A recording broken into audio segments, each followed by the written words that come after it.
Yes. Welcome everybody. Cannabis News with Joe Klare is November 26th, 2018. A new week here. The Marijuana Times. Check us out at marijuanatimes.org. Click the video tab at marijuanatimes.org to find this show. Bunch of great articles there as well. Social media links, all that stuff. Go and check it out. Of course, you can search the Marijuana Times on Apple Podcasts to find this show as well. Today we're talking about election results, the latest midterms in Ohio, what that means for marijuana law reform going forward in the state. Also, a doctor in Philadelphia who has a problem, the fact that medical marijuana patients can't access guns, are not legally allowed to own guns because they're quote-unquote breaking federal law. Talk about that coming up. Also, some movement on recreational legalization in New Jersey. We're going to talk about all of that coming up. But first, of course, Cannabis News is brought to you by Natureside and their organic, all-natural pesticides. Check out nature-side.com. Side is spelled C-I-D-E. Grow safe and poison-free. If you live in a state where it's legal to grow, you don't want to use harmful chemicals, you don't want to use banned pesticides, you want to check out Natureside. You can go do that at nature-side.com. A proud sponsor of Cannabis News. They're awesome. Go check them out. First story by yours truly at marijuanatimes.org. What do election results in Ohio mean for the state's path to legalization? Now, I got a chance to talk to Carrie Eckelberry from the Ohio Cannabis Activist Network. Talked about various things that happened, the decriminalization measures passed in places like Dayton and Norwood in Ohio. So that was good. Legalization happened just to the north of Ohio in Michigan. That was good as well. Not as good was the election of Mike DeWine as governor of Ohio. Mike DeWine has never been a fan of cannabis or legalization. He's made that very clear. He's been very vocal about that. He was very vocal about it, especially when Issue 3 was happening in 2015 in Ohio. He was very much against it. And basically, Carrie says that, things are not going to progress in that area through the legislature when it comes to something like recreational marijuana. It's not going to get through the legislature. If it ever did get through the legislature, it's not going to be signed at Mike DeWine's desk if it ever made it there. He's not going to back recreational legalization in any way, shape, or form. Ohio is already one of these states on the radar for activists when it comes to legalization in 2020 and taking a shot at recreational legalization at the ballot box in 2020. Check out that story at marijuanatimes.org. Of course, it's linked in the description of this video, as are all stories that we talk about on the show. If you live in Ohio, still a long way to go. There's a medical marijuana program in Ohio, and but recreational things have not been good. The only attempt that made the ballot was 2015's Issue 3. Lost by 30 points. So it's going to happen in 2020. There's a lot of work to do. Got to lay the groundwork, get the signatures, all that stuff. So if you're an activist in Ohio, well, I suggest you get started. Time is running out. This next story from Philly.com. A doctor takes medical marijuana, sues for the right to own a gun. This is a story I've talked about many times on the show. I've written about it in print on marijuanatimes.org as well.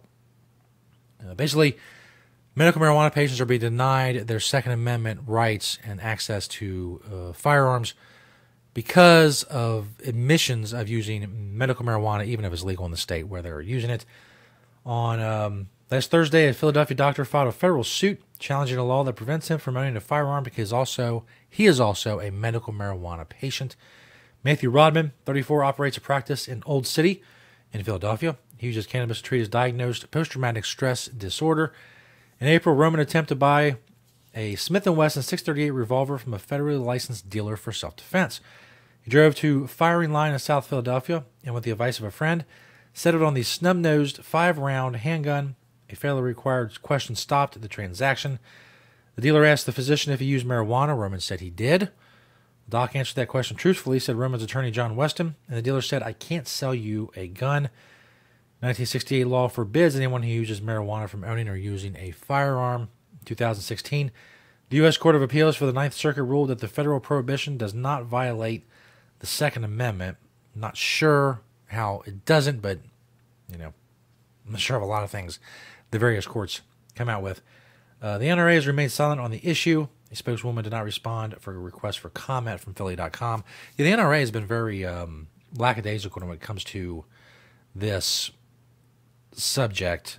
What that has to do with, I don't know. Maybe it's because conservatives are mostly against marijuana legalization. It's not an area they want to wade into. But people's Second Amendment rights are being violated, and that's supposed to be their thing, their wheelhouse. There's other smaller gun groups that have been better on this issue. But, yeah, the NRA has been... I vaguely remember some mention by someone affiliated with the NRA. But if so, it was maybe once, and that was it. There's been no big push to defend the rights of medical marijuana patients when it comes to the Second Amendment. And that's sad, but it is what it is. Again, it's a matter of federal law needing to be changed. As so many things are when it comes to marijuana law reform. In various states and various problems that arise, they arise because of federal law continuing to prohibit the use of marijuana. Speaking of marijuana prohibition, it may soon come to an end for adults in New Jersey. This is from NJcom. Legal weed is now one step closer to reality in New Jersey. After months of false starts and delays, New Jersey took a big step toward legal weed on Monday, with lawmakers advancing a bill that would legalize the possession and personal use of marijuana. Of course, we've been talking about this all year, ever since Governor Murphy was elected in New Jersey. It's one of his major platform planks for his election was marijuana legalization. Committees from both the state Senate and Assembly approved the bill, which now awaits a full vote in the legislature before it could be signed into law by the governor. During nearly 4 hours of debate in a hearing room packed with about 200 people, the bill cleared the Senate's Budget Committee 7-4, and then the Assembly Budget Committee 7-2. It's the first official action taken by the legislature on recreational marijuana since Governor Phil Murphy took office in January, in part on the promise to legalize marijuana. They've been having some back and forth with the governor, apparently about tax rates, and that's been kind of the holdup so far. This process has been a long one, said Senator Nicholas Scutari, a Democrat from Union, New Jersey, who has led the charge for legalization in New Jersey. He said, I started talking about this 15 years ago. Still, the article points out there's a long way to go. Legalization is not guaranteed. We'll see what happens when the full legislature gets this legalization bill, and hopefully things can be gotten done in New Jersey. It's delayed. People were talking maybe spring when things first started. Then they said, oh, well, late summer, and then it moved into fall. Now we're moving into winter. Now they're maybe talking about, well, maybe it'll be pushed into next year because there's very few legislative days left for the New Jersey Assembly and Senate. So we'll see. But some sort of progress finally in the legislature in chambers in New Jersey. So that is good. We'll continue to follow that story and all the other ones and more right here on Cannabis News. Thank you for liking and sharing and commenting on the videos. Check out the video tab at marijuanatimes.org to find the show. You can also search us on YouTube. Search the Marijuana Times, subscribe, click that little notification bell so you know when a new episode of Cannabis News has dropped, as the kids say. Thanks everybody for watching and listening, and we'll see you next time right here on Cannabis News.